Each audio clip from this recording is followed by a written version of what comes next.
Dalawang sikyo, bay nang bugbog naman daw po ng menor de edad sa Intramuros. Ako po! Nako, viral po siya sa social media eh. Kaya agad po umaksyon si Yorme. Parang, Uy! si Yorme?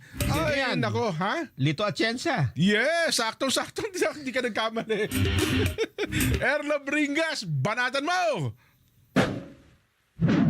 Matapos makunan ng video ang insidente na yan sa Intramuros sa Maynila, inatasan na ni Manila City Mayor Francisco Isko Moreno Domagos ang isang full-scale investigation sa pananakit umano ng nasabing dalawang security guards isang minor de edad sa Pasig River Esplanade sa Intramuros.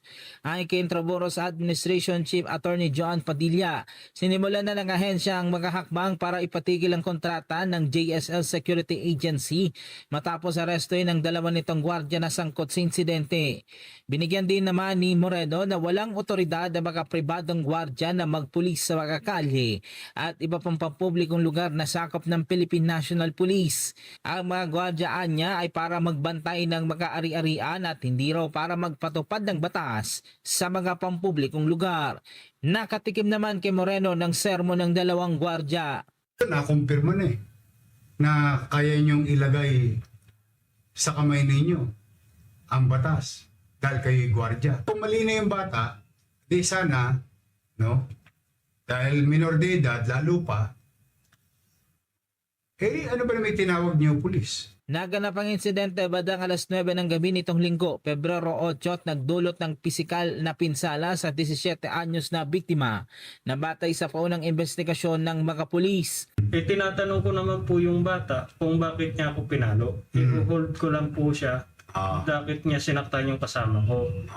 Tapos ang nangyari po, nagsalita po yung bata na gusto ko pa daw makaisa ang palo sa kanya. Kaya doon na po ako naggalaiti na nasaktan ko po yung bata. Inaresto dalawang gwardiya ng Tourist Police at Intramuros Police Community Precinct at mahaharap sa kasong paglabag sa Republic Act 7610 ang Special Protection of Children Against Abuse, Exploitation and Discriminations Act. Patuloy naman ang investigasyon sa nasabing insidente. Full-scale investigation to the abuse of those guards. Ulitin ko, guards should be guarding property. They are not policing the streets. They are not allowed. Even you go to PNP, when they get their license, they are not allowed to police the streets.